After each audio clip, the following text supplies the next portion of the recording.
Naomi's body trembled from the pain. She lay on the bed, sweat pouring from her skin, her hands gripping the sheets. Her legs were shaking. The midwives were around her, speaking softly but urgently. "Push, Naomi, push!" But Naomi bit her lip. She couldn't.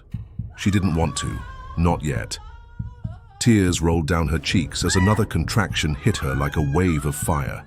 Her whole body arched, but she still tried to hold back. Her baby. Her baby wasn't hers. Not really. Not anymore. She had carried this child for months, had spoken to it at night, had felt its kicks and rolls. She had fallen in love with the sound of its heartbeat. But now the child was going to be taken. It wasn't fair. "It's time," one of the midwives said gently. "If you don't push now, you'll both be in danger." Naomi cried out as another contraction tore through her. Her body was no longer asking. No, it was demanding. She screamed, and she pushed. You are watching the Tales of the Savannah. Subscribe and be part of the tribe. Now let's get back to the story. Outside the birthing room, Cabo the Great was pacing like a trapped animal. His face was drenched in worry, in fear, in guilt. He could hear Naomi's screams. He could feel her pain in his bones. He wanted to run in there, to take the pain away, to take it all back. But it was too late. He turned and looked toward the gates of their fortress. The centaurs had arrived. They stood tall, proud, terrifying. Their eyes glowed green, their bodies still as stone. Their breath misted in the air like smoke. They said nothing, but a deep hum echoed from them, low and haunting, like a funeral song from another world. Barakhan stood at the front. His mane was braided in gold thread. His armor shimmered with ancient runes. He did not knock. He did not move. He simply waited. Cabo felt his knees weaken. His hands trembled. The promise, the price, had come to be paid. Inside, Naomi let out one final cry, a cry that shook the walls, and then silence, and then a baby's first cry. It was soft, then it grew louder and stronger, a cry full of life. Naomi sobbed.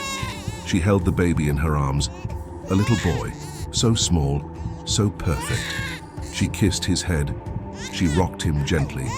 Her heart broke and healed at the same time. She whispered something in his ear, a blessing, a goodbye. Then the door opened. Cabo entered, slow, heavy. His face was solemn. He reached out. Naomi did not fight. She placed the baby in his arms. "Tell them to take good care of my baby," she said, through tears. Cabo nodded. He held his son close for a moment, just a moment, and walked out. The hunters were waiting. They had all gathered, silent as shadows, weapons down, eyes red. Men and women who had fought battles stood still as trees. As Cabo passed, they bowed their heads.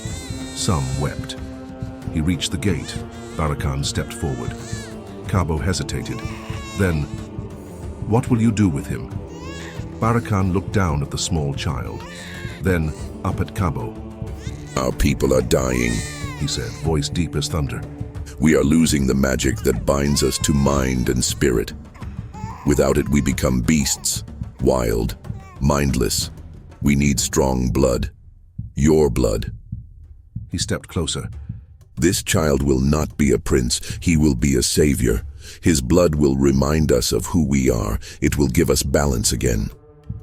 Cabo's lips trembled. "Will he be loved?" Barakhan's eyes softened. Just a little. "He will be honored." Cabo closed his eyes, kissed his son's head, and handed him over. Barakhan took the baby with both hands, held him to the sky. The centaur's hum grew louder. The earth seemed to vibrate beneath them. Then, without another word, they turned and left. They rode into the mist, into the horizon. The green glow of their magic faded, and then they were gone. Cabo stood there, empty. Behind him, the hunters still stood. No one spoke. Not even Naomi, who had come outside with help, watching from the steps, holding her chest as if her heart had been torn out.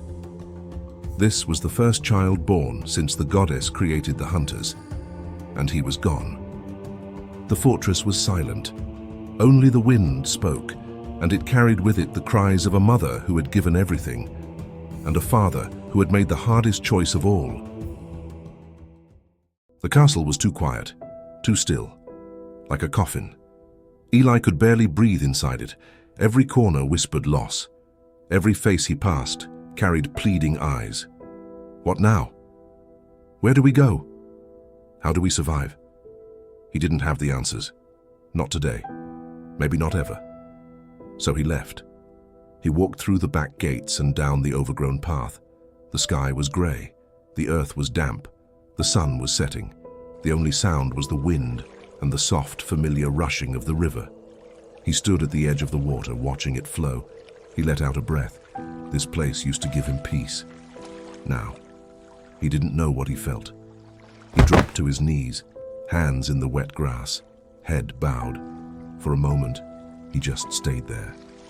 Then, a voice, too soft, too feminine, almost curious. You carry grief like it belongs to you. Eli turned. She was sitting on a large rock across the water, as if she had always been there. A woman, alone, barefoot. A sheer dark wrap draped around her shoulders. Her skin shimmered in the fading light, not glowing, but almost silver, like moonlight had kissed her too long. Her posture was effortless, one leg crossed over the other, her arms resting on her knee. She watched him, not shy, not bold, just watching. Eli tensed. Who are you? She smiled, not with her mouth, but with her eyes. They were deep and dark, and something inside them was ancient. No one important. You shouldn't be here, Eli said, stepping closer to the bank. This is snake people territory. People know better. I know, she said, tilting her head. But I came anyway. He stared at her. Something about her was wrong, but not ugly, not frightening. She was beautiful, mesmerizing. But there was something in the air around her that didn't feel human. You're not one of us, he said. No. You're not from the village? No. He folded his arms.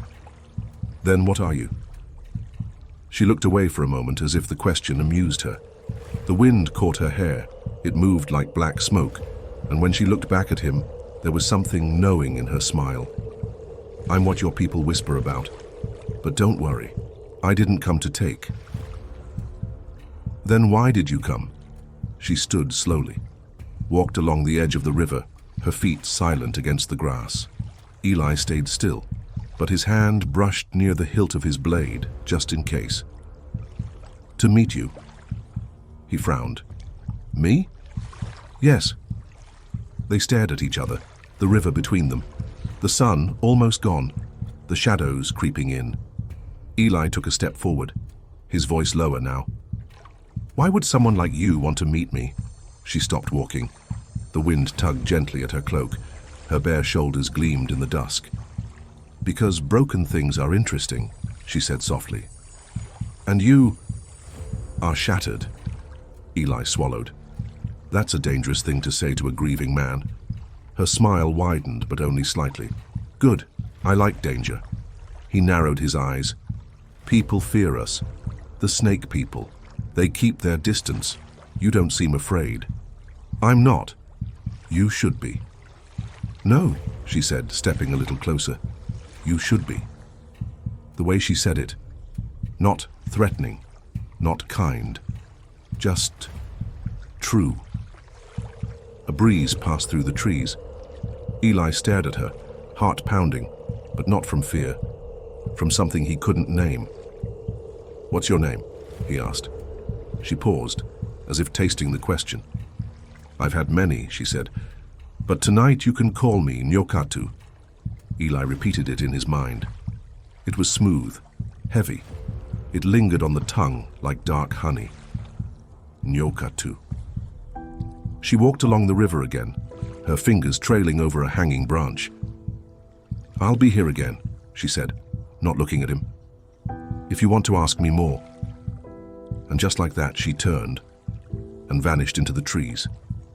No sound. No goodbye. Just gone. Eli stood there staring into the dark alone once more. But something in him was awake now, something that hadn't stirred in months. He didn't know what she was. He didn't know what she wanted. But for the first time since the wars, he wasn't thinking about loss, he was thinking about her, Nyoka'tu. The sky was grey when Vusi reached the village. It sat at the edge of the river like it was hiding, trying not to be noticed. He didn't have the tracking abilities of the hunters, but he had the wild. The small snakes had helped him along the way. They slithered out of tree trunks, hissed from under rocks, flicked their tongues from tall grass. They whispered where his mother had gone, and now they led him here, to a single hut at the end of the village. He approached it slowly. A woman stepped outside. She had long white hair, but she was not old. Her face was smooth, her eyes sharp. A witch, maybe. Her energy was strange, but she smiled calmly. "Good afternoon," the woman said. "I am Mama Jua." But her smile faded when she looked into his eyes. There was darkness there. Vusi's face was tight, his jaw clenched. "Where is my mother?" he asked. Mama Jua blinked. "I meet many people. Who is your mother?" "If you met her, you would not forget," Vusi said. "A snake woman. Her name is Palisa." Mama Jua hesitated, then nodded, pretending to remember. "Yes, she came through. She was hurt. I healed her. She left."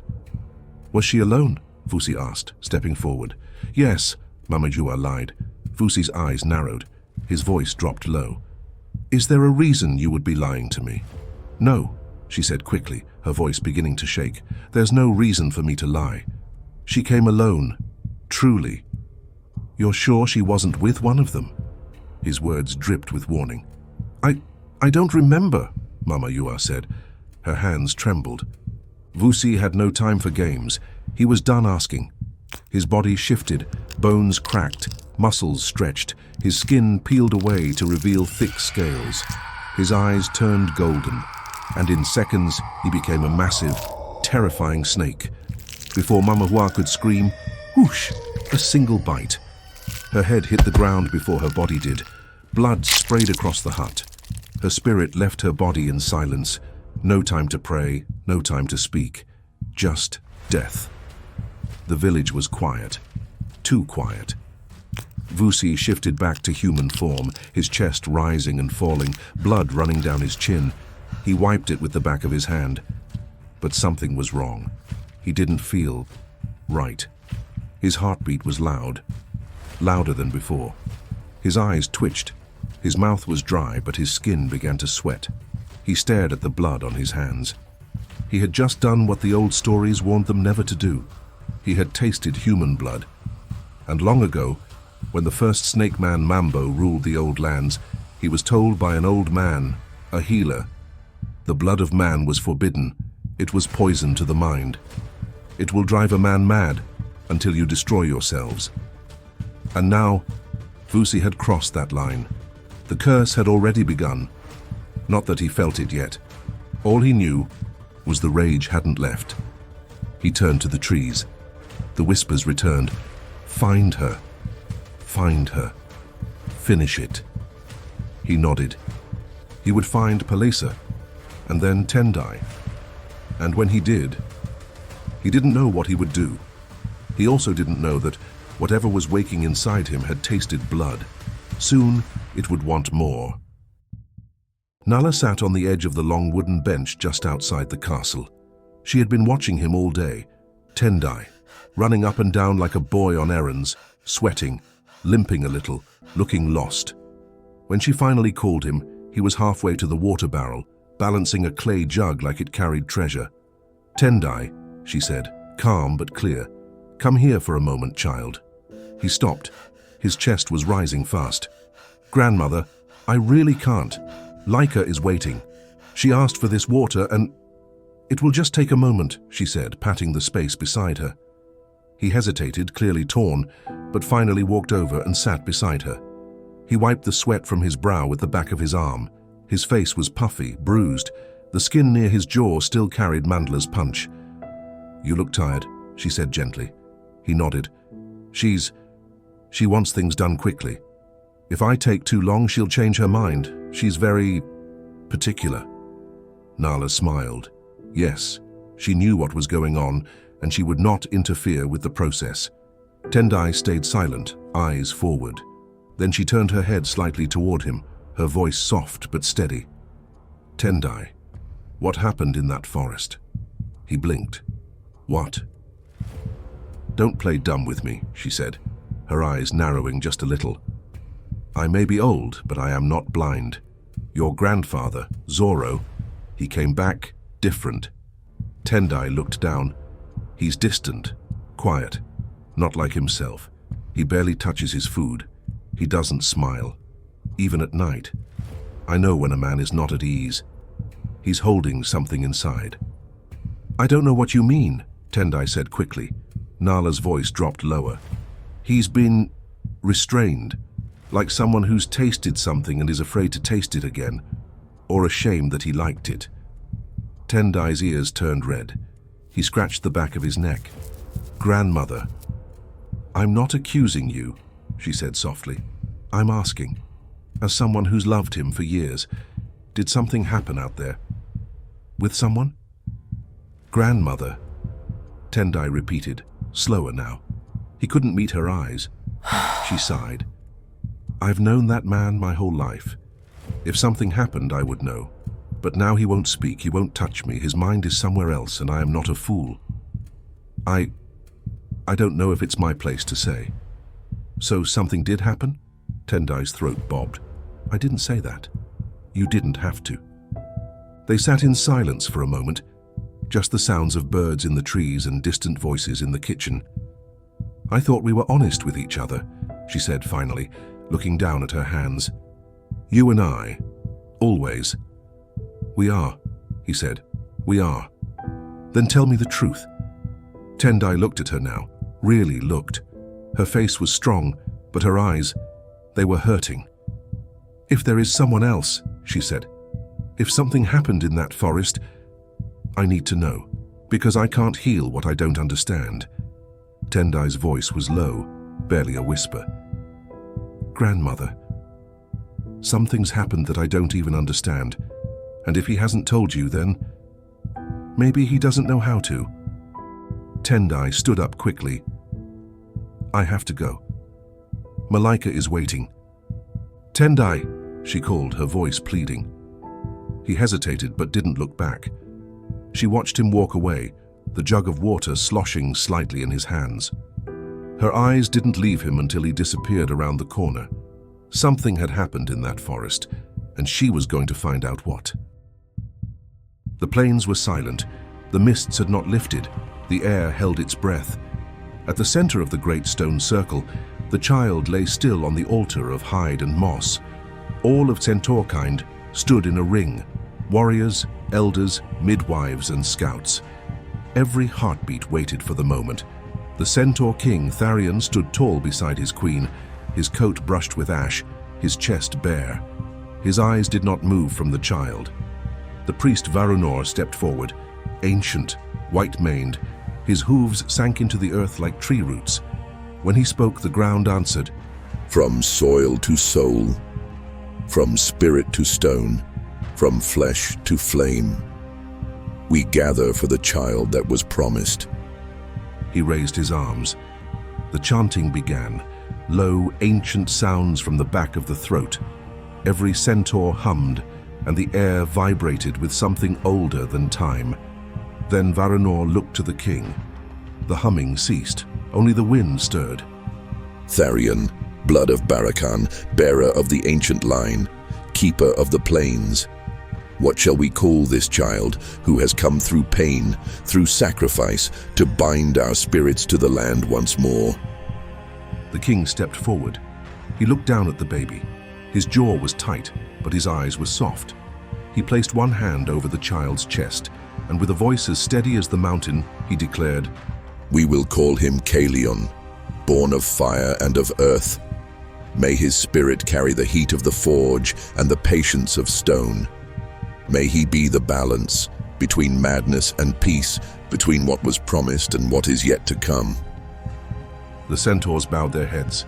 The priest lifted a small bowl and blew crushed root dust over the baby's body, letting it settle on his skin. Kalian, The priest said again, his voice deep as thunder. may the land know your name. May the stars hear your breath.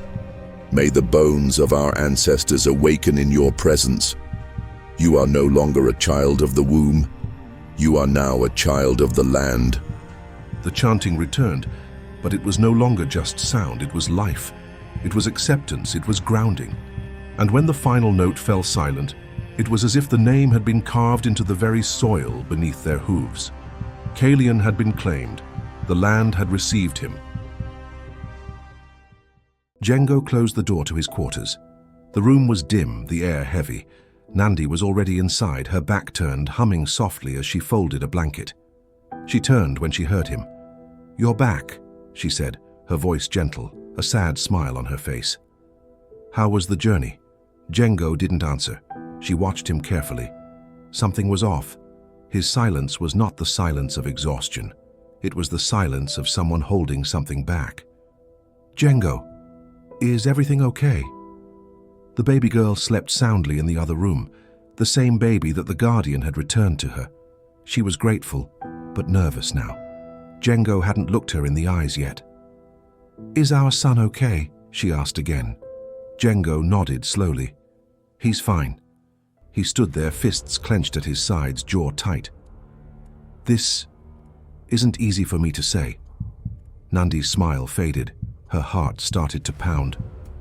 "What is it?" Django looked up, eyes filled with a storm. "I need to know something, Nandi, and I need the truth. No games." She froze. "Is he mine?" he asked quietly.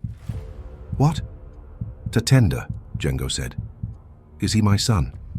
She blinked, trying to control her face. "Have you been talking to Diallo?" That caught him off guard. What does Diallo have to do with this? Nandi stepped back. She had said too much. "Answer me," Django said, stepping forward. "What does Diallo know?" Nandi's breath caught. "Because here's what's strange, Nandi. Tharion, the centaur leader, he said we were fulfilling the pact, that we were giving my firstborn son." He paused. "But that's not who we gave." Nandi's face paled. "Tatenda stood beside me. My first son, the boy I've raised for many years. So why did Tharion speak like he wasn't?" Django stepped closer now. His voice didn't rise, but the pressure in the room did. "I asked you a question, Nandi. Is he mine?" Her lips trembled. She looked away. "Yes," she whispered. Django's jaw locked. He had known this woman for years. She had always looked him in the eye, but not now. "You're lying," he said flatly. She turned sharply. "I said he's yours." "Then you won't mind," Django said coldly, "if I do a test." She didn't answer. "I'll run the DNA myself," he added, turning to leave. Her voice was tight. "Django, please, let's talk about this." "No, Nandi," Django said. "I need to know the truth." He left without looking back. Outside, Django found Samuel. The rebellion was over. Samuel had returned to his senses. Django trusted him, even now. "One day, my dear tribe, I will tell you what truly happened for the rebellion to end. But for now, all you need to know is this. Every man has a price, and every fight has a reason it began." And Samuel was no different from any other man. "I need a test," Django said. Samuel looked up. "A test?" "My DNA, Tatenda's DNA. I want to know the truth." Samuel blinked. "Wait, you think—" "Be discreet," Django snapped. "Don't breathe a word to anyone." And he was gone. At the same time, Tatenda had gone to a healer. Her name was Malia. They had once been childhood friends, long ago, before life happened. Now he needed her, someone quiet, someone he could trust. He walked into her lab without knocking. "I need your help." She raised an eyebrow. "Tatenda, I need you to test something," he said, voice low. "My DNA with Django's." She stared. "What? Why?" "Please," he said. "Just do it. I need to know." She saw the pain in his eyes, the fear he was trying to hide. She nodded. 2 tests, 2 men, 1 question, and only blood would give the answer. They waited, hearts racing, thoughts spinning. Because blood does not lie, it keeps an accurate record, and the truth was coming. And that, my dear Savannians, brings us to the end of yet another episode in our Hunters vs. Snake People series. I hope you enjoyed it as much as I did. Last week I named our tribe the Savarians, but some of you said Savannians sounds better. I thought about it, I listened, and you were right. So here we are, the Savannians, proud citizens of the savannah. I truly appreciate your positive contributions to the channel. Thank you for being part of the savannah. A quick reminder, the poll is still open for who will face the heavenly champion, Nyoka'tu, the lion god. Right now, the hunter goddess is in the lead with 60%. If the poll closes as it stands, she will be the one to challenge Nyoka'tu. If you'd like a different outcome, make sure to vote for your champion. Whatever the outcome, it's going to be a match to remember. In this week's episode, Naomi finally gives birth to a healthy baby boy. Cabo the Great takes him to the Centaurs, who have already gathered at the gates to claim what belongs to them. Meanwhile, Eli is haunted by the loss of the battle they had with the hunters. He cannot breathe in the castle, so he decides to go to the river. But there, he finds somebody waiting for him. She says her name is Nyoka'tu. She's intriguing. Eli wonders what she is. She does not say much, but she promises she will be back, and that he can come to the river if he wants to know more. In another space and time, Vusi has gone rogue. He meets with Mama Jua and interrogates her for a bit. He's not satisfied with the answers she gives, and he takes her life. But he has forgotten a promise or a curse that was put on his people a long time ago. The blood of humans turns poison. Still, he has no time to wait. He must find his mother, he must find Sia, and he must find Tendai. Meanwhile, far from where Vusi is, Tendai is running errands for Malaika. He has no moment of rest, but his grandmother Nala has some questions for him about Zorro. She asks what happened in the forest, but Tendai does not want to say. He feels it's not his place. So Nala promises she will find out. In present day, the Centaurs hold a naming ceremony. They name the baby Kalian. The ceremony is rooted in tradition and in spirit. The earth has received Kalian.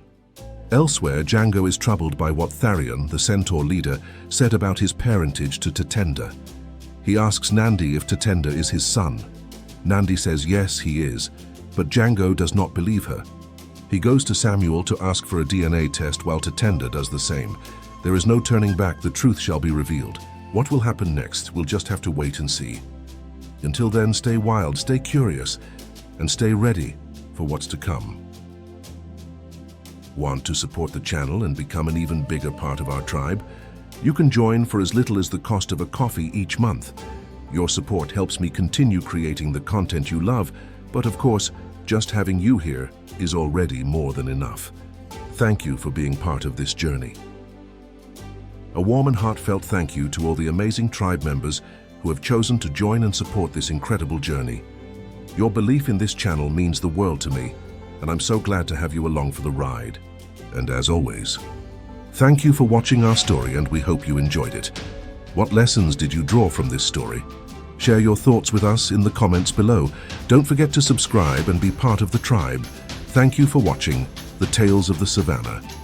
We will see you next time in the Savannah.